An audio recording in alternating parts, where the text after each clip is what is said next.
Bismillahirrahmanirrahim. Assalamualaikum warahmatullahi wabarakatuh.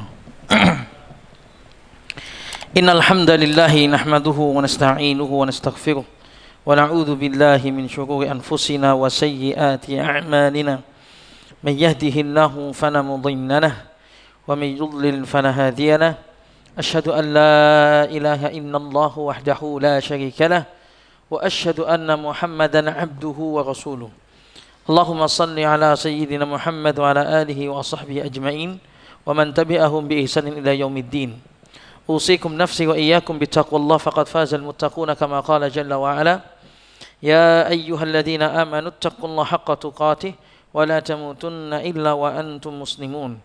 Wa qala aidan ya ayyuhan nasu ittaqu rabbakum alladzi khalaqakum min nafsin wahidah wa khalaqa minha zawjaha wa batha minhuma rijalan katsiran wa nisaa wattaqullaha alladzi tasaaluna bihi wal arham innallaha kana 'alaikum raqiba. Amma ba'd. Saudaraku seiman, ikhwani wal akhwati fillah rahimani wa rahimakumullah. Tidak lupa marilah kita bersyukur kepada Allah Subhanahu wa taala karena hari semakin hari harinya beda. Ya Senin, Selasa beda ya. Enggak, maksudnya semakin kesini semakin beda. Kenapa? Semakin besok semakin mendekati bulan Ramadan. Waktunya akan semakin lebih berharga lagi. Ini di akhir Sya'ban, kemudian nanti habis itu masuk bulan Ramadan. Karena mau masuknya bulan Ramadan, kita bersyukur kepada Allah Subhanahu wa taala agar Allah Subhanahu wa taala nanti kala di pada bulan Ramadan kita bisa banyak beribadah, lebih mendekatkan diri kepada Allah Subhanahu wa taala, dan benar-benar dijadikan pada bulan Ramadan nanti ini benar-benar kita jadikan momen untuk menghapuskan segala dosa kita. Segala dosa kita banyak. Dosa sama istri, seorang suami sama sebaliknya istri sama suami, dosa sama anak, dosa sama tetangga, belum lisan, belum dosa suudzon dan sebagainya. Sehingga marilah kita bersyukur kepada Allah Subhanahu wa taala dan berdoa kepada Allah agar Allah berikan nanti kita di bulan Ramadan ya istiqamah dalam beribadah dan benar-benar bisa beribadah mendekat kepadanya. Pada malam ini kita lanjutkan kajian kita seperti biasa. Hari ini kita akan masuk hadis yang ketiga dari Arba'in An-Nawawi. Dan insya Allah hadis ketiga ini kita cepat saja karena sama dengan hadis kedua. Nanti habis itu masuk langsung hadis keempat. Jadi pembahasan kita insya Allah lebih titiknya di hadis keempat. Kita baca dulu hadis ketiga. Al-hadits ats-tsalis an Abi Abdurrahman ibn Abdullah ibn Umar ibn Khattab radhiyallahu anhuma قال سمعت النبي صلى الله عليه وسلم يقول بني الإسلام على خمس شهادة أن لا إله إلا الله وأن محمد رسول الله وإقام الصلاة وإيتاء الزكاة وحج البيت وصوم رمضان رواه البخاري ومسلم. Hadis dari sahabat Abu Abdurrahman ibn Abdullah, ya anaknya ibnu Umar bin Khattab, yaitu anaknya Umar bin Khattab, Abdullah, julukannya Abu Abdurrahman, kunyahnya Abu Abdurrahman. Semoga Allah meridhai keduanya, yaitu Umar bin Khattab dan anaknya Abdullah bin Umar bin Khattab. Qal sami'tu Nabi sallam, dia berkata, Abdullah berkata, saya mendengar Nabi SAW bersabda, buniyal Islam. Bunia artinya banaya beni, bunia ya fi'il majhul, artinya dibangun Islam ala khamsin, di atas 5 perkara. Yang pertama syahadati alla ilaha illallah, syahadat alla ilaha illallah wa anna Muhammad Rasulullah. Yang pertama 2 kalimat syahadat. Yang kedua wa iqamis shalah, yaitu menegakkan salat. Yang ketiga wa ita'iz zakah, yaitu menunaikan zakat. Yang keempat wa hajjil bait, berhaji. Yang kelima wa saumi Ramadan. Yang kelima puasa bulan Ramadan. Hadis riwayat Imam Bukhari dan Imam Muslim. Hadis ini ya Sama dengan hadis yang sebelumnya, bahwasanya rukun Islam. Cuman di sini kalau di hadis yang kedua itu kan pertanyaan, apa itu Islam? Tapi kalau di sini Nabi bersabda, Islam itu dibangun. Kita tahu namanya dibangun, arti kan meningkat kan gitu kan. Nah, dibangun dari ini disebut dengan rukun Islam. Nah, maka sesaat kala bangunan rukun Islam ini rapuh, maka semua apa yang ada dalam Islam itu rapuh. Tatkala syahadatnya rapuh, bisa udah jelas ini bisa keluar dari Islam kalau dia syahadatnya dia nggak syahadat, jelas. Kemudian kalau sholatnya juga begitu. Kalau dia nggak sholat, di sini ulama mengatakan dia kafir, ada yang mengatakan dia tidak kafir. Tapi banyak mengatakan kafir kalau nggak sholat, kan gitu. Bukan sekedar namanya muslim gitu kalau dia nggak sholat. Karena muslim kalau disebut saya muslim, berarti Anda harus 5 rukun ini harus ada, minimal itu. Muslim ya harus sholat. Kalau dia nggak sholat, tadi itu bisa keluar dari Islam. Kemudian yang ketiga tadi bayar zakat kalau memang dia punya hartanya. Dan yang keempat, di sini disebutin haji, baru kemudian yang kelima adalah puasa. Nah, biasanya yang kita tahu dari sisi 2 itu nomor 4 itu puasa, baru nomor 5 haji. Di hadis ini yang ketiga ini haji itu nomor 4, puasa nomor 5. Saya Utsaimin menjelaskan di sini tidak masalah gitu. Kata beliau hadat tartibu dzikr gitu. Itu cuma zikri apa istilahnya? Ini hanya sekedar penyebutan saja. Tetap ya yang keempat adalah puasa, baru yang kelima haji. Dan ada masalah. Ini penyebutan 4 dulu 5 itu tidak ada masalah. Tapi poinnya adalah 5 rukun ini. Oh, tidak ada masalah. Kalau misalnya 4 dan 5, 4 dulu baru 5, bedanya apa? Ada masalah coba kira-kira. Oh, nomor 4 harus puasa dulu, baru 5 haji. Oh, enggak. 5 dulu, yang 4 itu haji, puasa, baru 5 Terus bedanya apa? Kalau itu tetap pada muslim. Mau nomor 4 kayak mau nomor 5, ada masalah? Enggak ada masalah. Nah, tapi kalau 1, 2 syahadat itu baru puasa bermasalah. Kalau 4, 5 ini tidak ada masalah. Bahkan saat ini 3, kemudian yang zakat takon nomor 4, ada masalah. Walaupun sekali lagi umumnya hadis tadi itu kita bicara sesuai hadis ya. Rukun pertama ya syahadat, yang kedua sholat, yang ketiga zakat, yang keempat Ramadan, kemudian kelima haji. Nah di sini tadi penyebutannya 4 Ramadan, 4 haji, 5 Ramadan, kebalik, tidak ada masalah. Yang penting 5 ini harus ada kalau memang haji bagi yang mampu. Harus ada, yang penting 5 rukun ini. Dan lebih khusus di sini adalah bab masalah tentang sholat. Nah, mungkin hadis ketiga ini yang bisa poin penting adalah di sisi buniannya itu, dibangun. Sekali lagi, kalau kita ngaku muslim, saudaraku seiman semuanya, 5 ini harus kuat. Kita kuat ininya, kuat kita Islam kita.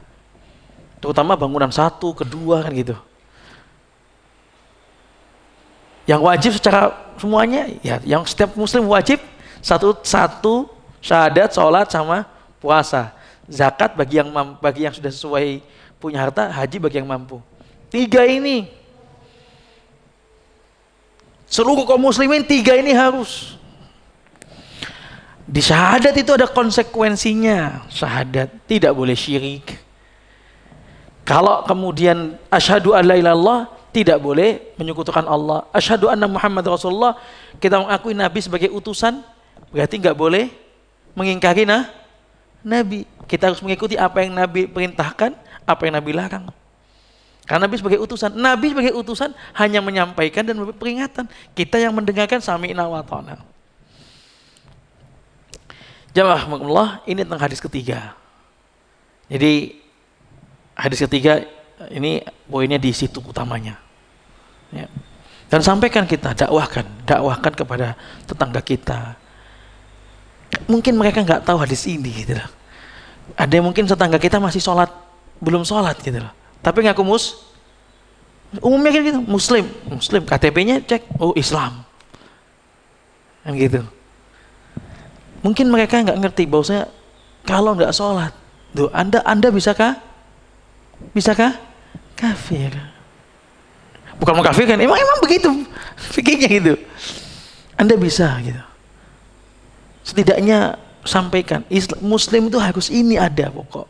Seperti bagaimana bangunan ada tiangnya, dan tiang itu adalah sholat gitu. Apa bisa bangunan itu tanpa tiang gitu loh? Kan sampaikan itu.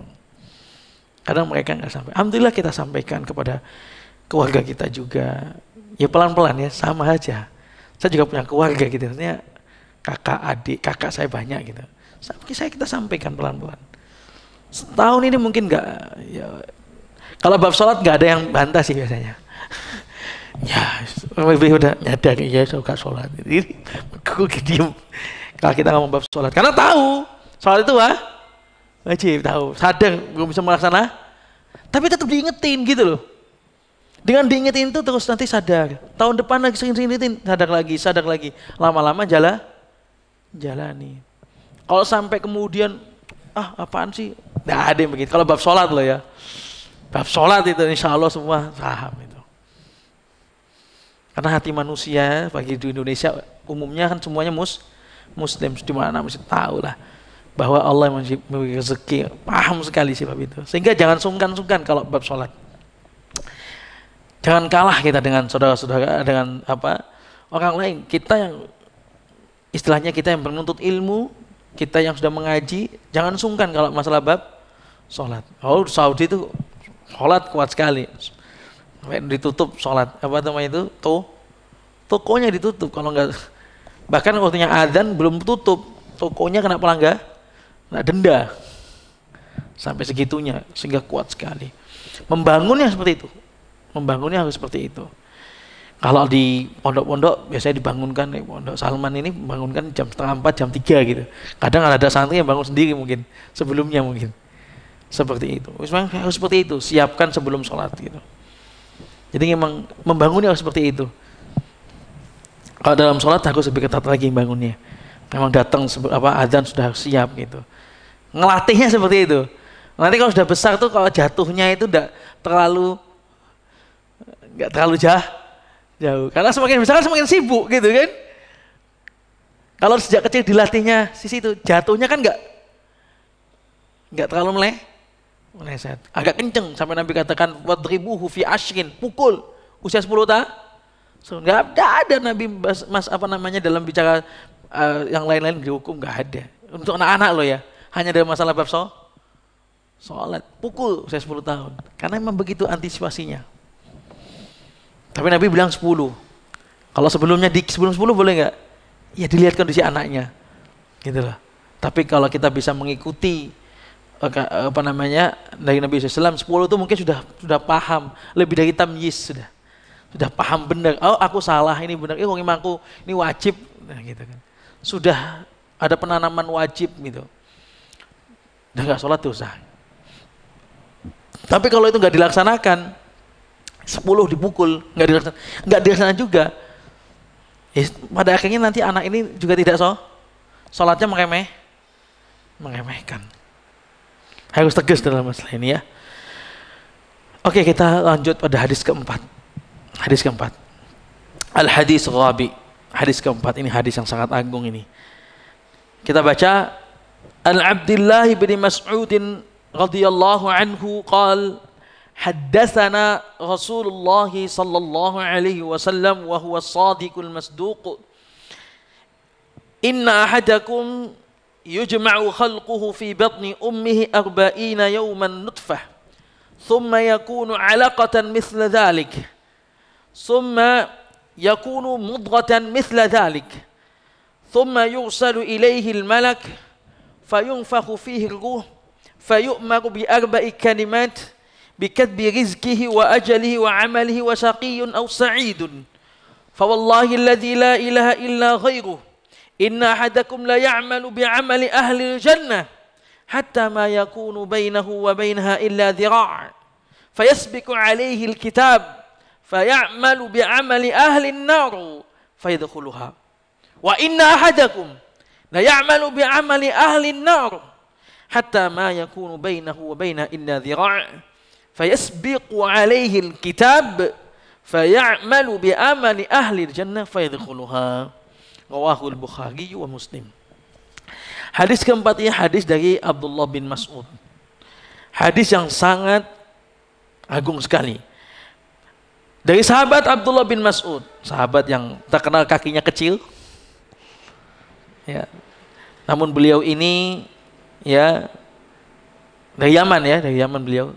Kakinya ini kalau dibandingkan dengan Gunung Uhud yang begitu besar, lebih besar di mata Allah kakinya Abdullah bin Mas'ud radhiyallahu anhu. Masuk juga sahabat yang paling banyak tentang tahu Al-Quran. Termasuk juga di antara para sahabat yang ahli Quran Abdullah bin Mas'ud ini. Qala, dia berkata, haddatsana Rasulullah, telah menceritakan kepada kami Rasulullah, atau akhbarona sama sejajar dalam ilmu mustalah hadis, haddatsana atau akhbarona, telah mengabarkan. Jadi Rasulullah langsung menyampaikan langsung. Abdullah bin Mas'ud melihat Rasulullah SAW dan di depan Rasulullah SAW langsung.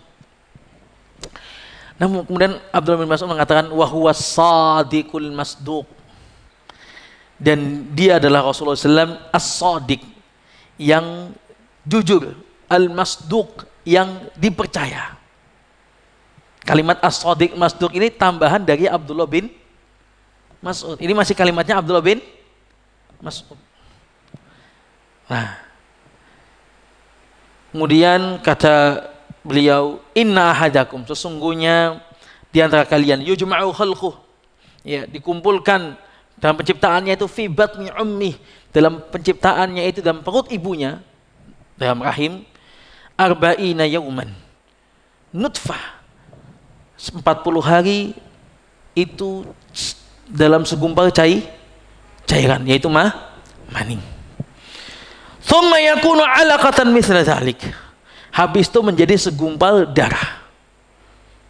Mislah dzalik, 40 hari juga. Jadi 40 hari cairan mani, 40 hari kemudian setelah itu 40 hari setelahnya yaitu menjadi segumpal darah.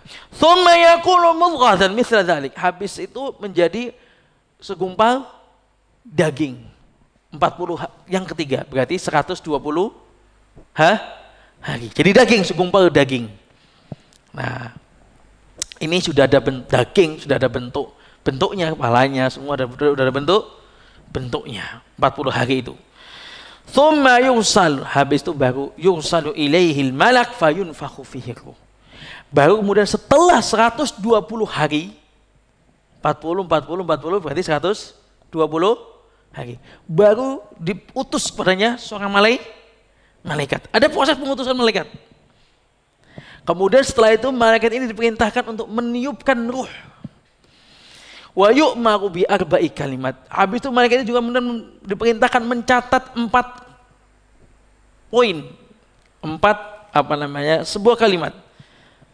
Catatan. Catatan pertama, bikatbi rizqihi, rizkinya dicatat. Wa ajali, ajalnya. Wa amalihi, amalnya. Yang keempat, wasaqiyun aw sa'idun, sensaranya atau bahagianya.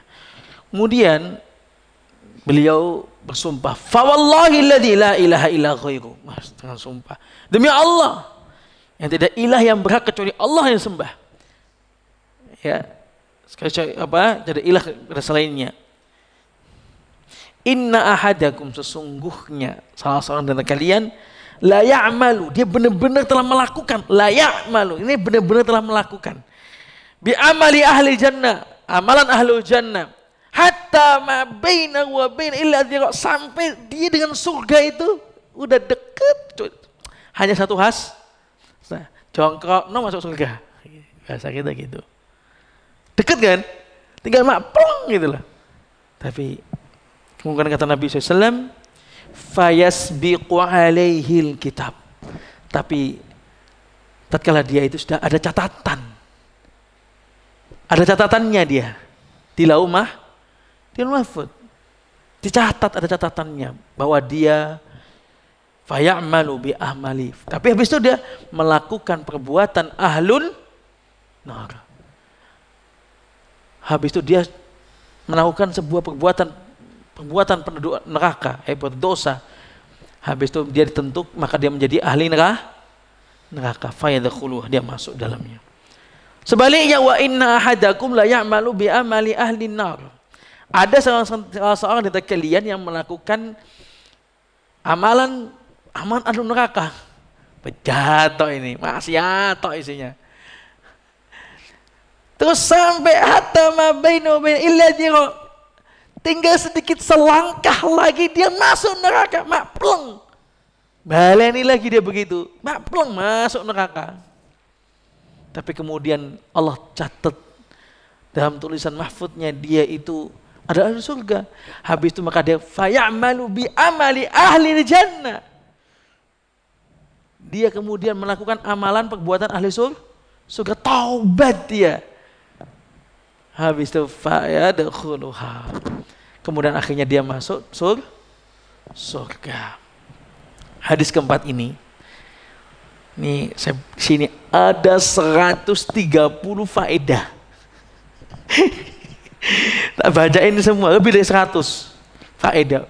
Sangat agung. Kita baca pelan-pelan saja. Tadi di awal hadis Abdullah bin Mas'ud menyampaikan wa huwa shadiqul masduq. Jadi kan kata Ibnu Mas'ud, haddatsana Rasulullah, haddatsana Rasulullah sallam wa huwa shadiqul masduq, telah mengabarkanku Rasulullah sallallahu alaihi wasallam, dan dia Rasul adalah seorang yang jujur dan dipercaya. Kalimat tambahan ini adalah sebuah dari yang dari Abdullah bin Mas'ud, sebuah faedahnya adalah karena tambahan ini penting. Karena Abdullah bin Mas'ud ini menurut cakepnya Abdullah bin Mas'ud dalam retorika, dalam menyampaikan. Perlu dikasih penekanan seperti itu. Kenapa? Karena yang akan disampaikan Nabi ini tentang proses dalam kandungan, soal gaib, kaget tok. Misal, saya menyampaikan, Rasulullah menyampaikan, sesungguhnya dalam penciptaan dalam perut seperti ini. Ya percaya, orang percaya karena Rasulullah yang ngomong. Tapi tatkala Abdul bin Mas'ud menambahkan wa huwa shadiqul masduq. Beda ya? Beda enggak? Telah mengabarkan pada Rasulullah kepadaku, dan Rasulullah ada seorang yang jujur dan dipercaya. Nah, tambahkan kalimat itu. Karena yang akan disampaikan tentang hal gaib, tentang dalam perut, proses penciptaan manusia. Perlu ada penekanan itu. Ini bisa kita pakai dalam keseharian anak kita. Kita tekankan bahwa firman Allah, kita tekankan ini yang bicara adalah Allah lah. Gitu kan? Dalam penyampaian kita harus gitu. Ada orang mungkin tatkala orang dia misalnya sholat, dia loh, kata Rasulullah ini yang diutus ini. Perlu kita menyampaikan begitu. Jadi dalam menyampaikan itu memang penting membawa kredibelnya gitu, membawa apa Andi namanya, membawa yang nyampein iki loh, ini tokoh loh yang nyampaikan ini ketua loh yang nyampaikan ini, kayak gitu, apa namanya, posisinya gitu. Iya kan, penting itu kan, biar apa? Tambah mendengar, tambah percaya. Ini jadi, nah kita tahu di sini dalam masa penciptaan, yang ini adalah masa penciptaan, ya, bahwa hadis ini menjelaskan bagaimana proses penciptaan. Faedah kedua, menjelaskan prosesnya dari cairan, kemudian menjadi darah, menjadi daging, baru kemudian ditiupkan ruh. Diutusnya malaikat untuk meniupkan ruh, sama kemudian mencatat. Ini 120 hari. Kata kalau dalam kita bilang 4 bulan. Sudah berbentuk. Baru setelah 4 bulan baru tuh nendang-nendang gitu kan. Udah mulai kerasa. Apa yang faedah di sini? Faedahnya selanjutnya adalah manusia ini jangan sombong. Jangan sombong. Pinternya kita tuh dari cairan. Tingginya jabatan kita tuh dari cairan.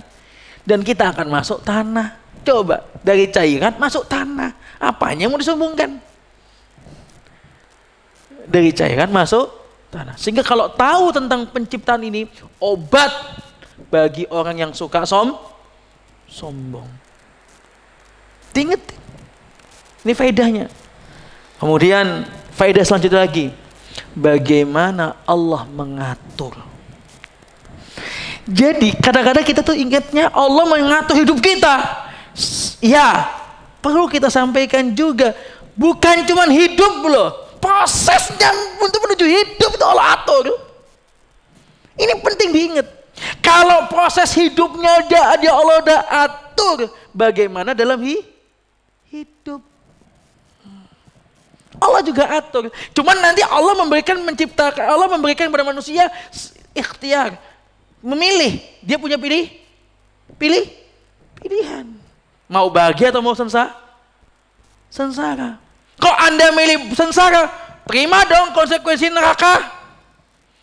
Kalau Anda ingin bahagia, sabar. Kan gitu. Tapi bukan cuma sekedar Allah mengatur kita saat hidup. Enggak. Tapi perlu kita tahu, Allah ngatur juga prosesnya ini loh. Dikawal sama Allah. Setiap manusia.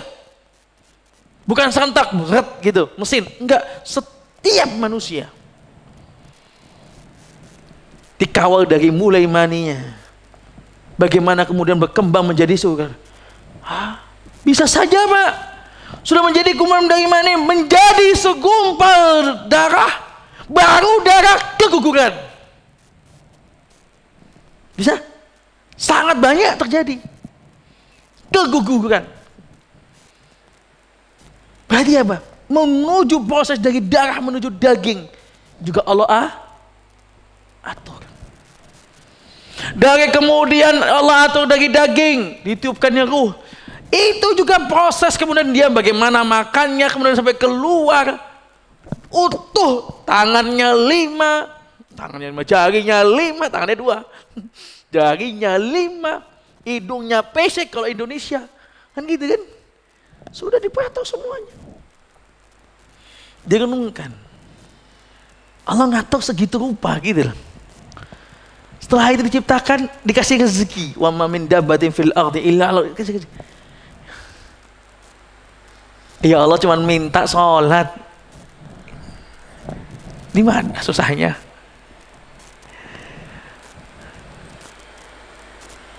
Lima kali dalam sehari. Allah cuma minta itu, saudaraku seiman. Lebih susah loh. Dari mani kemudian menjadi daging. Ini lebih susah loh. Menjadikan ini lebih susah lah. Tapi Allah yang mengatur semua itu. Dan cuma mintanya cuman ubuduni. Mulai dari zaman dulu, mulai Nabi Adam sampai Nabi Muhammad, tauhidnya sama. Ya qaumi ibudullah malakum min ilahin ghairu. Minta untuk mentauhidkan Allah. Apakah banyak permintaan Allah, saudaraku seiman? Banyak enggak sih? Banyak enggak? Tidak. Permintaan Allah, sembahlah aku semata. Mulai dari zamannya Nabi Adam sampai Nabi Muhammad, akidahnya sama, tauhidnya sama. Yang beda mungkin tata cara ibadah, tatanya, caranya, syariatnya mungkin beda. Nabi Adam boleh menikah dengan saudara kandung, Nabi Muhammad nggak boleh. Mungkin tata cara bacaannya juga mungkin beda, wallahu a'lam. Tapi poinnya sama, minta semuanya sembahlah aku semata. Artinya tauhid. Satu itu utamanya. Tapi satu ini mencakup semua. Makanya kalau kemudian satu ini permintaan utama kok meleset, mintanya kepada selain Allah, wajar Allah ancam dengan api neraka selamanya. Karena mulai bukan cuma diciptakan, Anda mulai dari cairan tadi loh, bukan siapa-siapa. Kan cairan mana itu kan ada ribuan ya, kan ribuan kan, embrionya kan ribuan ya. Anda yang dipilih gitu loh. Anda yang dipilih. Bukan ada 1000 sekian gitu kan. Anda satu-satunya yang dipilih. Bukan berdua. Mungkin ada yang kembar. Ya cuma berdua berarti yang dipilih. Bukan cuma kok 1000 semua jadi. Oh, sepi kau. Dia usia 2 bulan beletek-beletek gini ibu itu. Oh 1000 gitu. Gak bakal bisa. Gak mampu. 4, 2 aja udah bingung gitu. Aduh sakit ini. 1 aja udah bingung. Bagaimana kalau 2 tambah sakit lagi? Ada yang kembar 5 katanya kemarin. Pernah ada berita itu kembar 5. Itu Masya Allah sejarah itu. Tapi gak baik semua kembar 10. 1 dipilih. Anda. Kenapa? Karena Allah yang menciptakan 1 sempurna. Laqad khalaqnal insana fi ahsani taqwim. Allah ingin ciptakan 1 sempurna. Otaknya sempurna, tangannya sempurna. Ini sering terjadi kembar 5, kembar 4 ada cacatnya. Benar tidak? Kan gitu. Gandeng, gencet. Satunya mungkin kepalanya kan gak sedang soalnya mungkin kepalanya gepeng gitu. Tapi 1001 dipilih untuk agar lebih sempurna dalam penciptaan. Itu masih cairan mani, belum darah, belum kemudian. Padahal polanya manusia ini ngeri. Keguguran itu kan disebabkan banyak hal. Di antaranya adalah kakean polanya terlalu banyak kan gitu ya. Terlalu banyak geraknya berlebihan. Misalnya lompat-lompat. Orang naik motor misalnya joglang jedek bisa keguguran. Kecapean bisa keguguran. Tapi Allah jaga. Padahal tahu Allah itu manusia ini polanya banyak. Bangun pagi sana sini. Allah jaga itu darah itu menjadi proses segumpal daging. Allah jaga. Ini masih faedah kedua ini. Ada 130 Bapak Ibu. Alhamdulillah ya. Faedah kedua dia adalah mengobati rasa sombong kita. Yang ketiga adalah ini penjelasan tentang penciptaan tadi. Bukan cuman Allah mengatur dalam hidup, tapi Allah mengatur mulai prosesnya itu. Kemudian selanjutnya kita meyakini bahwa ada malaikat yang memang tugasnya untuk meniupkan ruh dan mencatat 4 perkara. Kita yakini ada malaikat itu. Khusus tugas itu. Berarti Allah mengatur sistem alam ini luar biasa. Ada yang ibadah 70.000 per hari, 70.000 ibadah di mana? Ayat 7. Tempatnya apa namanya? Bukan di Aras, kayak ibadah di Aras. Hah? Iya. Apa namanya sana? Di Suamirat tiba-tiba.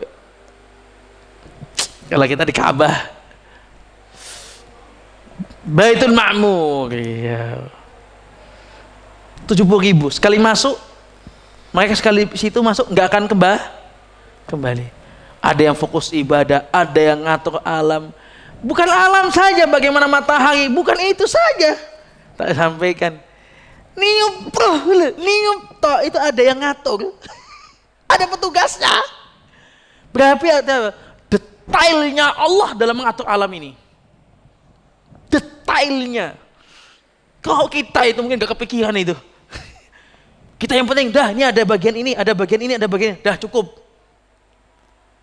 Kalau kajian, pokoknya ada yang syuting, ada yang nyiapin minumnya Ustadz dah. Tapi siapa yang nata sandal? Siapa yang kemudian yang memberikan jamuan pada tamu? Siapa yang nerima tamu? Siapa yang ini? Itu aja sering salah koordinasi. Allah ngatur detail banget sehingga sempurna itu. Kemudian selanjutnya ya, ruh ya, adanya ruh. Kita meyakini, ini juga faedah selanjutnya adalah ruh itu ya harus kita yakini bahwa Ahlussunnah itu meyakini adanya ruh. Bentuknya gimana? Wallahu alam, Allah yang tahu. Gimana bentuknya, gimana caranya, nggak tahu. Pokoknya ruh ini ditiupkan dalam jasad. Ada jasad, ada ruh. Itu yang kita yakini. Beda dengan orang filsafat. Beda. Keyakinan mereka ruh itu adalah sebuah sifat, hitam, putih, warna, pendek, panjang gitu. Dalam tubuh, itu ruh. Kalau kita Ahlussunnah enggak. Ruh itu yang nyata, ya ruh. Sebuah makhluk Allah yang dimasukkan dalam jasad menyatu dalam jasad manusia. Dan anehnya, dan ajaibnya, kok anehnya, ajaibnya, ruh ini setiap malam diambil sama Allah. Tapi tatkala diambil ini tidak seutuhnya diambil semua. Sehingga kadang-kadang tiba-tiba masih bisa bangun, tiba-tiba bisa merasakan, gitu kan? Kalau diambil semua, mati, wafat, tidak kembali. Dari ruh ini, coba ya Allah, mau kemana gitu kadang-kadang ini ya. Sudah Allah tadi yang dari mani, kemudian sadil ruh, kemudian kita jadi manusia, ada ruh. Mau kita kontrol ruh. Allah setiap malam, bahkan setiap kita mau tidur, kita punya sifat ngantuk. Setiap kita ngantuk, Allah siapkan tuh ruh, siap dicabut. Allah ngatur masian itu. Kalau tidak dikembalikan, gimana? Bablas. Malam ini kita tidur bablas. Enggak Allah kembalikan kita bangun subuh. Artinya ya, ayo saudaraku seiman, kaum muslimin, ayo sadar betapa butuhnya kita sama Allah. Ini hadis ini sangat luar biasa, mengingatkan kita yang dasar-dasar ini. Yang dasar-dasar ini, dasar-dasar. Itu ruh itu berarti Ahlussunnah meyakini ada sebuah ruh makhluk. Dan itu ditiupkan. Bagaimana caranya? Wallahu a'lam bishawab. Allah yang lebih tahu. Bentuknya gimana? Bukan seperti filsafat atau orang-orang yang tidak meyakini adanya ruh. Adanya ruh itu sebuah sifat gitu loh. Ruh itu ya gemuk, pendek, panjang gitu. Yang ada pada manusia, itu ruh. Itu tidak benar. Jadi ada ruh, ada jasad. Ruh ini menyatu. Dan setiap malam ruh ini diambil, tapi nggak seutuhnya gitu kan. Masih bisa bangun. Masih bisa sadar. Kadang-kadang mimpi bahkan. Jasadnya di Pare, di Jombang. Dalam mimpi itu merasa ruhnya di Mekah. Tawaf. Itu ada tawaf, alhamdulillah Mekah tawaf. Kalau ternyata ruhnya main bola. Sehingga kadang-kadang pas tidur juga ikutan nendang pas tidur. Nah, itu kan nggak seutuhnya aku diambil. Kalau yang tawaf ya, yang di Mekah haji dia bicara gitu, bisa aja. Nah, wayuk maru, habis itu diperintahkan untuk meniupkan 4 kalimat. Nah, jamaah rahimani rahimakumullah. Ya.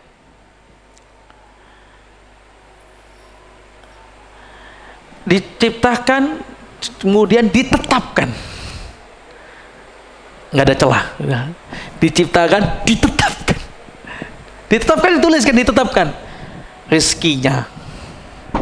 Sekali lagi kita ulang, rezekinya. Rezeki sini ya, apa itu rezeki? Ma yantafi'u bihil insan. Apa yang bermanfaat buat manusia. Sekali lagi, dicatat rezeki. Apa itu rezeki? Apa yang bermanfaat. Dan itu jadi manfaat semua guys. Rezeki. Dan ini ada 2 macam. Pertama, rizkun yaqumu bihil badan wa rizkun yaqumu bihid din. Rizki agar tubuh bisa tegak.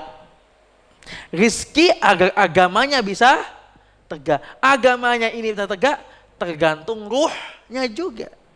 Ruhnya dikasih makan. Gitu loh. Ditulis sama Allah semuanya itu. Jasadnya begini nih, gemuk. Seperti saya, Ustadz Amin. Kurus. Sedang, ideal. Lahir beratnya sekian. Itu rezeki. Rezeki kita dikasih. Oh, makan kok cepat gemuk. Ada orang makan banyak-banyak nggak gemuk. Ya rezeki itu. Jadi jamaah rahmani wa rahimakumullah, dicatat rezekinya. Apa itu rezeki? Apa yang bermanfaat buat dia. Ditetapkan. Pokoknya bermanfaat ini. Dan itu ada dua. Untuk tubuhnya dan untuk agamanya. Nah, yang untuk semuanya ini Allah berikan. Untuk rezekinya, masalah makan, minum, semua Allah berikan. Semua Allah beri. Seperti minum, makan, pakaian gitu. Tapi rizki yaqumu biddin wal ilmu wal iman. Apa rizkinya agama itu biar tegak? Ilmu wal iman. Kata Syekh Utsaimin seperti itu. Ilmu dan iman. Dan ini enggak semua dikasih kepada orang. Sekali lagi, sadar kita, kalau kita dicatat rezekinya ada dua. Rizki untuk jasad, pakaian, makan, itu sudah ada. Semua sudah dapat. Tapi yang kedua, rizki agama, yaitu ilmu dan iman. Enggak semua orang. Enggak semua orang itu dikasih ilmu, enggak semua orang dikasih iman. Bahkan ada orang dikasih ilmu, tapi kemudian ilmunya enggak jadi ilmunya bukan bermanfaat berarti. Tatkala dikatakan Syekh Utsaimin, apa itu rezeki, apa yang bermanfaat? Maka rezeki kita itu tatkala dapat dikasih oleh motornya dijadikan buat datang ke pengajian, berarti rezekinya bermanfaat. Motornya buat cari maisha, berarti rezekinya ini motor ini bermanfaat. Semakin itu bermanfaat, maka semakin rezeki itu barokah. Yang punya mobil banyak, mobil 3, 2, ganti-gantian itu mobil buat ke masjid. Oh, jangan mobil ini khusus ibadah. Ada orang begitu. Kalau untuk ibadah mobil ini mobil untuk ke kantor. Ini untuk mobil untuk senang-senang. Kalau bisa, kalau saya pribadi, mobil 3 itu semuanya buat ibadah lah. Jangan nanti Tuhan, ini mobil untuk senang-senang, maksiat. Mobil semuanya bisa buat, atau kendaraan, motor dan sebagainya. Ini motor buat kerja, ya buat ibadah, buat ini, berarti bermanfaat. Kemudian selanjutnya wa ajalihi birizki, berkat birizkihi wa ajali, ajalnya udah pasti. La yastaqdimun, enggak bisa maju, wa yastakhirun, enggak bisa dimundurkan kata Allah. Fa idza jaa ajaluha la yastaqdimuna sa'atan wa la yastakhirun. La yastakhiruna sa'atan wa la yastaqdimun. Balik. Enggak bisa diakhirkan, enggak bisa juga dimajukan, enggak bisa. Ajalnya sudah ditentukan. Rizki. Jadi, tapi anehnya banyak orang yakin ajalnya datang, tapi enggak yakin rizkinya ada. Lucu. Padahal rizki itu lebih dicatat duluan timbang ajal. Harusnya Anda itu yakin ajalku pasti datang. Begitu juga rizkimu pasti datang. Harusnya sama gitu loh. Bahkan lebih harusnya. Kan itu yang aneh. Siapa yang aneh? Kita manusia.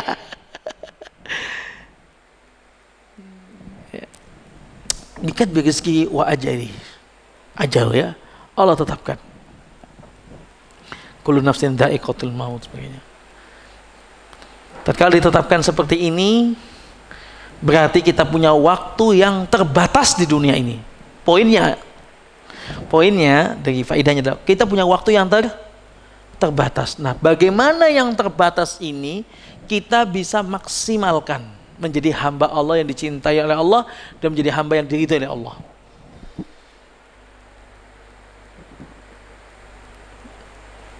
Jadi kalau terbatas waktunya, nah terus kita kemudian masih mikirin hal yang gak guna-guna, gitu kan? Itu maka sia-sia, kita mensia-siakan umur kita. Maka nanti yang ditanya oleh Allah diantaranya apa? Awalam nu'ammirkum ma yatadhakkaru bihi man tadhakkaru wa ja'akumun nadhir. Bukankah telah aku cukupkan usiamu? Allah tanya itu nanti. Udah dicatat ya, udah dikasih urut. Allah tanya, udah aku cukupkan usia, bukankah sudah aku cukupkan usiamu? Ma yatadzakkaru man tadzakkar. Bagi yang ingat, dia ingat. Waja'akumun nadhir, dan telah datang peringatan atas, maksudnya uban. Uban itu peringatan dari Allah, rahmat dari Allah. Yang belum uban jangan senyum-senyum. Kadang wafat gak harus uban loh. Tapi sudah ditentukan. Artinya akan ditanya oleh Allah, waktunya terbatas. Berarti kalau yang sudah uban, waktunya tinggal mepet. Benar kan? Berarti yang sudah ada tumbuh uban, sudah tanda-tanda. Ubannya putih semua. Itu sudah tanda akhir. Begitu kan yang kata Nabi begitu. Sittin ila sabi'in, 60 70 wa qalilum minhum wa aqallu minhum, dan sedikit yang lebih dari wa qalilum, dan kalimat hadisnya wa qalil, dan sedikit yang lebih dari 70. Dan itu aja, lebih dari 70 udah gak enak. Tanya yang udah 70. Lebih dari 70 udah enak. Kalau 60 70 itu biasanya masih seger-seger lah. Kecuali 70 masih sehat ya. Tapi udah 70 lebih itu udah gak enak biasanya. Karena nikmatnya itu sudah mau diganti. Dia dikasih banyak penyakit, cobaan agar dia berjalan. Falaisa lahu indal khata'. Dia gak punya kesalahan. Mau diganti nikmatnya dengan surga. Kan gitu. Dan rezeki itu Allah kasih pas. Menurut saya berpikir seperti itu. Pas pada waktunya. Kita masih kecil, nggak dikasih kendaraan sama Allah, punya orang tua. Ya, memang belum waktunya kita punya itu. Buat apa kalau kita punya? Kan gitu. Mending kita minta sama Allah dapat rezeki sesuai pas. Anaknya 3, anaknya 1, berumah tangga atau sudah gede dikit itu kan baru dikasih Allah motor, punya istri 1, anak 1 masih motor, anak 2 masih motor, anak 3 mungkin masih motor, baru anak 4 baru mau mobil, kan begitu. Yang begitu enak itu, ngalir. Ya belum butuh. Wasaqiyun ajali. Lanjutnya wasaqiyun au sa'idun. Saki. Ya.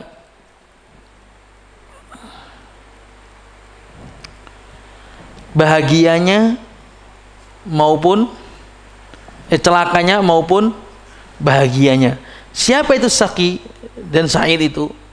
Bahagia yang disebut Allah dalam surat Hud ayat 105 dan 108.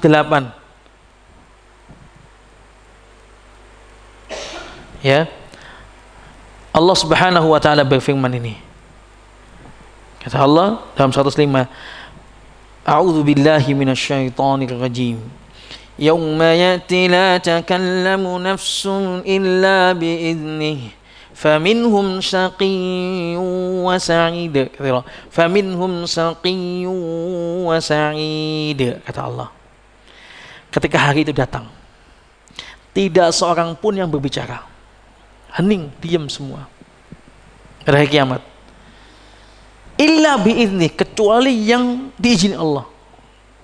Silakan bicara. Yang enggak, diam semua. Enggak ada pendukung nggak ada supporter, nggak ada. Hening. Kalau di mahkamah kamu masih ada supporter pendukung, masih ricuh kadang-kadang. Hening. Berarti sangat menegangkan dan sangat menakutkan. Faminhum syaqiyyu, ada yang dia itu sengsara. Wa sa'id, ada yang dia bahagia. فَأَمَّا الَّذِينَ شَقُوا فَفِي النَّارِ لَهُمْ فِيهَا زَفِيرٌ وَشَهِيقٌ. Maka adapun orang yang syaqi, yang sengsara adalah tempatnya fafinar. Dia di neraka. Di neraka. Di sana dia mengeluarkan dan menarik nafas mereka dengan merintih. Nah, dia disiksa. Sampai teriakannya itu, nafasnya itu dia merintih-rintih. Tarik nafas sambil merintih, nggak bisa bayangin kita. Paham gak? Kita tarik nafas, merintih beda lagi. Ini sambil tarik nafas, saking sakitnya itu. Khalidina fiha ma damatis samawati wal ardu illa ma syaa rabbuk. Inna rabbaka fa'alun lima yurid. Kata Allah, kekal di dalamnya, dalam neraka. Tapi wa ammal ladzina su'idu fa fil jannah. Tapi yang sa'id, yang dia bahagia, dia di surga. فَفِي الْجَنَّةِ خَالِدِينَ فِيهَا مَا دَامَتِ السَّمَاوَاتُ وَالْأَرْضُ إِلَّا مَا شَاءَ رَبُّكَ عَطَاءً غَيْرَ مَجْذُوذٍ. Dia kekal di neraka.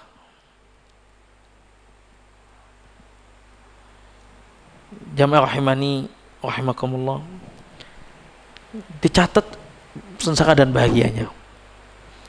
Di sini banyak orang qadariyah titik. Sehingga ada namanya qadariyah.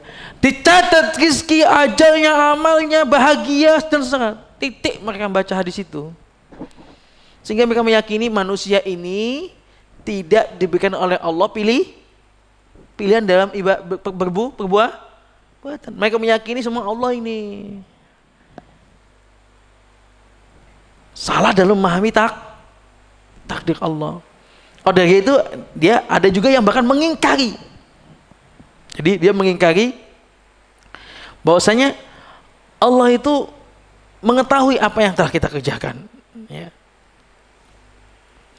Jadi ada kelompok yang tidak ekstrim itu, yang istilahnya secara umum yang di zaman sekarang ini paling banyak ini, yang ini juga nih. Ya, muncul belakangan ini yang enggak ekstrim lah. Yang mereka meyakini bahwa perbuatan hamba tidak ada sangkut pautnya dengan ciptaan Allah. Tidak ada sangkut pautnya. Tapi mereka meyakini tentang ilmu Allah terhadap perbuatan hamba, bahwa tatkala hamba ini melakukan, Allah tahu. Tapi perbuatan hamba ini enggak ada sangkut pautnya dengan Allah. Ini yang secara umum, ngingkari takdir lah. Ya, ini qadariyah. Yang ekstrimnya, yang mereka di awal-awal, ya, di pengikutnya Sisawi al-Majusi, Susan an-Nasrani, kan juga, atau yang paling terkenal Ma'bad al-Juhani. Ini paling terkenal, al-Juhani al-Basri. Ini yang paling terkenal. Qadariyah yang paling ini, Ma'bad al-Juhani, yang paling banyak ini zaman tabi'in saat itu, ya, zaman sahabat juga. Di zaman sahabat udah muncul ini. Dia yang pertama kali menyampaikan dalam hadis itu, Bukhari, Imam Muslim. Yahya bin Ma'mar itu menyampaikan tentang munculnya qadariyah itu. Yang mempromosikan itu Ma'bad al-Juhani itu sampai kepada Ali atau Abdul bin Umar. Beliau mengatakan, seandainya Abdul bin Umar mengatakan, seandainya orang qadariyah itu, dia itu berinfak emas sebesar gunung, nggak diterima oleh Allah, karena mengingkari takdir. Yang ekstrim ini apa mereka? Mereka meyakini, ya, istilahnya menolak adanya takdir dan mengatakan bahwa Allah tidak mengetahui segala sesuatu sampai terjadi sesuatu. Allah nggak yakini. Ini yang zaman dulu ini. Sebetulnya Syekh Ibrahim Haili pernah cerita itu di kajian dulu saat itu. Jadi sebetulnya kemudian itu grupnya ya, kelompok ini, Qadar ini sudah lenyap gitu loh. Sudah nggak ada. Keyakinan ini banyak orang nggak suka gitu loh. Memang sesat masalahnya. Tapi kemudian muncul lagi gitu loh. Yang muncul kan Mu'tazilah. Gitu. Makanya Mu'tazilah itu sama dengan Qadariyah gitu. Mereka munculkan kembali. Sampai sekarang ini yang Mu'tazilah. Ya. Ngeri. Gitu. Kalau di dalam hadis ini bahwa manusia itu dicatat. Tapi nanti hadis selanjutnya adalah ada di selanjutnya. Wallahi wa inna ahadakum la ya'malu bi amali gitu kan. Manusia ternyata punya pilihan. Nanti kita masih bahas yang nanti. Titik, kalau cuma titik itu, ya sudah semua dicatat, terus ngapain? Ya udah. Saya ini begini maksiat ya karena Allah. Karena Allah. Ini ngawur, pemikiran seperti ini ngawur sekali. Apakah banyak? Banyak. Kita aja nggak mau cari tahu. Anak muda-muda itu banyak begitu. Pemikiran ini kan pemikiran sudah termasuk liberal, masuk di sini juga gitu kan. Jadi hidup saya itu katanya hidup kita udah diatur sama Allah. Allah dan nulis semuanya. Masa? Ya itu karena dengar gitu. Allah ngatur kita, rezeki kita ngatur, sudah ngatur. Tapi kalimat ini untuk apa? Untuk melegalkan maksiatnya, untuk melegalkan kebebasannya itu loh sebetulnya. Sebetulnya ingin bebas, dilegalkan dengan kalimat-kalimat itu. Allah kan mengatur. Jadi kita ini begini, Allah yang ngatur. Saya bermaksiat ini Allah yang ngatur. Padahal nggak begitu. Hadis selanjutnya kan jelasin tadi itu. Ya kan? Apa tadi ini? Nah, setelah Nabi mengatakan dicatat, ingat, baru Nabi bersumpah, demi Allah. Nah, ada kalimat selanjutnya gitu loh. Jadi enggak stop, demi Allah. Tiada ya yang berhak disembah kecuali Allah, ya. Tidak berhak diibadahi selainnya kecuali Allah, ya. Inna ahadakum la ya'malu bi amali ahli jannah. Ada la ya'malu. Kalimat la ya'malu kata para ulama di sini, la ya'mal itu dia benar melakukan perbuatan dia ingin melakukan gitu loh. Tapi ada catatan di situ. Fayasbiqu alil kitab. Fayamalu bi habis itu kan fayamalu bi amali gitu kan. Jadi dia melakukan sebuah perbuatan. Dianya berarti Allah berikan pilihan. Dia pilihan. Aku mau minum. Kan dia milih. Allah menciptakan pilihan. Aku mau letakkan. Aku mau minum. Bisa milih gak? Aku gak mau lah. Kan bisa. Maju mas ke depan. Maju. Mundur. Enggak, aku mau maju aja. Kan silakan. Kan dikasih pilihan. Enggak bisa diingkari. Ini sudah menjadi, udah nggak mungkin. Aku kesini karena Allah. Iya karena Allah. Tapi yang milih juga kan. Nah, tapi amalan itu sebagai sebab. Sebabnya dia masuk neraka atau surga. Tatkala dia melakukan amalan surga, bahkan dekat dengan surga, tapi kemudian fayasbiqu alaihi kita fayamalu bi amali ahli nar. Dia melakukan perbuatan ahli neraka, akhirnya dia masuk neraka. Hadisnya ingat, dia melakukan amalan surga, kemudian dia melakukan amalan neraka, masuk neraka. Di sini faedahnya apa? Amalan itu sebagai sebab dapat ridha Allah. Ya. Tapi sebabnya, oh, kalau begitu kan tadi ajal. Ada orang Mu'tazilah gini juga. Ajal dia. Saya bisa orang besok dipancung. Ya, ada ini kasusnya orang yang mau dibunuh, ditembak.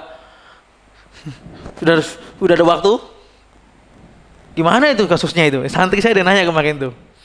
Ustaz gimana Ustaz orang yang ditembak itu? Husnul khotimah enggak ya? Kan dia mau ditembak ini. Sebulan lagi dia sudah jadi amal soleh dia. Kan gitu. Terus meninggalnya la ilaha illallah tembak. Husnul khotimah enggak itu? Kalimat terakhirnya adalah la ilaha illallah. Husnul khotimah enggak itu? Siap, udah persiapan ya dia. Itu ditentukan. Berarti kan bisa Ustadz. Kematian itu dimajukan, dimundurkan. Wah, itu kalau anak muda oh iya. Ini syubhat ini. Harus dijawab. Tidak. Tapi tembak itu sebagai sebab saja. Kejadian dia itu misalnya dia korupsi atau narkotika, itu kan kejadian semua itu udah Allah yang ya dia dalam tentu dia memilih. Jadi kemudian setelah itu proses itu sudah dalam catatan. Akhirnya dia ditembak, sebabnya ditembak dia mati. Tapi yang bisa mati atau tidak itu Allah gitu. Allah tentukan. Nah, husnul khotimah enggak gitu. Ya, tergantung semua pada niatnya. Itu urusannya Allah. Kalau dia tobat nasuha bukan karena ditembak mati, mungkin Allah ampuni. Bukan karena tembak mati loh ya. Tapi dia berubah dominannya karena itu ya, beda lagi sudah. Wallahu a'lam. Tapi yang jelas itu kembali kepada Allah. Nah, tatkala kemudian disampaikan fayamalu bi amali ahli jannah. Ya. Kemudian sebaliknya ada orang melakukan amalan neraka. Ini berarti apa? Manusia itu ada yang dia itu baik, akhir hidupnya baik. Ini yang pertama. Bahagia. Ada yang dia itu baik, kemudian di akhirnya ada yang dia jelek pun akhirnya amalnya jelek, akhir hidupnya jelek. Yang ketiga, ada orang itu amalannya baik, akhirnya jelek. Ada orang itu amalannya jelek, akhirnya baik. Ada 4 tadi. Ada 4. Yang selamat baik, jelek, terus dia baik, tobat.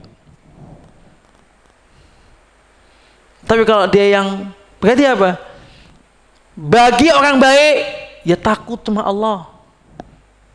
Rojak sama Allah, kuatkan. Karena kita bisa jelek. Kan gitu.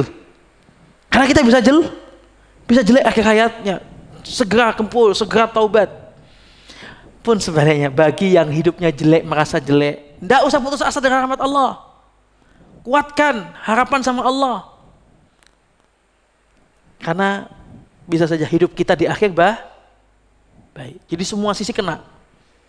Enggak merasa kita baik, insya Allah surga terus. Nah, kita terus gantungkan semua kepada Allah. Kita benar-benar berharap.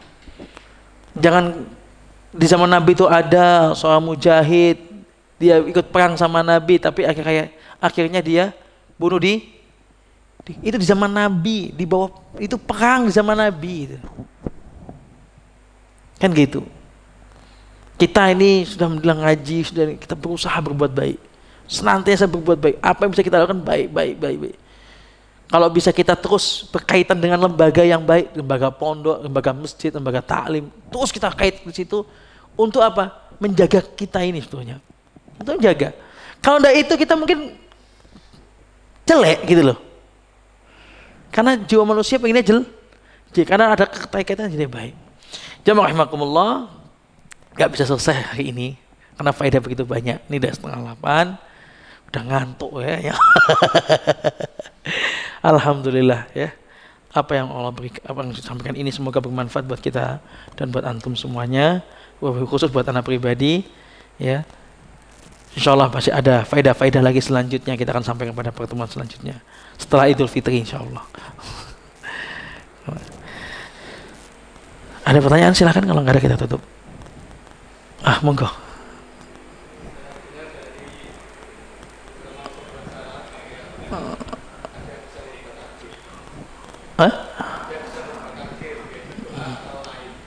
Ya. Jadi takdir itu yang Allah berikan itu, yang sudah ditulis itu tidak bisa dirubah. Kadang orang itu belum bisa membedakan antara takdir dan mana itu qada. Qada itu dalam bentuk sudah masuk dalam takdir. Takdir itu besar. Kita innallaha kataba maqadir khalaiq qabla 50.000 sana. Allah sudah tulis 50.000 tahun sebelum penciptaan langit dan bumi. Itu takdir, semua ditulis. Itu takdir. Nah, tatkala kejadiannya itu qada. Bisa dipahami? Nah, qada ini yang takdir bisa dirubah. Tatkala seseorang dia berdoa kepada Allah, bukan dia merubah sebenarnya, tapi ikhtiar dia itu seakan-akan merubah. Padahal enggak ya, sesuai sudah ditakdir. Itu seperti hadis ini, fakullu muyassarun lima khuliqa lahu. Orang itu akan dimudahkan dari apa yang dia bentuk, dia usaha. Apa usaha dia merubah takdir? Tidak, tapi Allah kasih taufik dari usahanya itu, usaha dia ke arah takdir dia yang baik. Di situ. Dan itu justru merupakan kesempurnaannya Allah. Di mana sempurnanya? Allah tentukan, tapi Allah kasih PR kita. Kita nggak tahu takdir kita. Itu kesempurnaan Allah. Kalau mungkin karena manusia yang bikin, diberitahu Anda, tapi juga diberitahu goalnya. Mungkin manusia begitu, mungkin kalau yang bikin manusia. Tapi Allah nggak beritahu. Itu merupakan justru itu kesempurnaannya Allah. Agar kita itu bisa berlomba-lomba, bisa kita itu berusaha. Jadi ternyata hidup ini bukan mainan. Kalau diberitahu takdirnya Anda, hidup itu jadi mainan. Hidup ke agama maksudnya, hidup dalam ke akhir. Tapi kalau tidak diberitahunya takdir, hidup Anda di dunia ini bukan mainan. Tapi dunia ini banyak permainan. Tapi hidup Anda bukan mainan. Bingung kan? Tidak bingung di sini. Dunia ini permainan. Tapi hidup Anda bukan permainan. Jadi bukan tatkala disebut hidup ini permainan, Anda main-main di dunia. Hidup dunia ini permainan. Tapi hidup Anda bukan permainan. Hidup Anda ibadah, bukan mainan. Bagaimana dunia ini permainan, Anda jangan main-main gitu loh. Doa, tatkala kita doa, Allah berikan taufik kita ke arah takdir kita yang baik. Tapi nggak merubah takdir. Seperti tadi itu. Hadis itu seperti tadi. Jelas ya? Masuk ya maksudnya? Ya, oke. Mungkin cukup sekian. Gitu. Ada lagi? Oke, jazakumullah khairan katsiran. Kita akhiri. Subhanallah bihamdika asyhadu an la ilaha illa anta astaghfiruka wa atubu ilaik. Wassalamualaikum warahmatullahi wabarakatuh.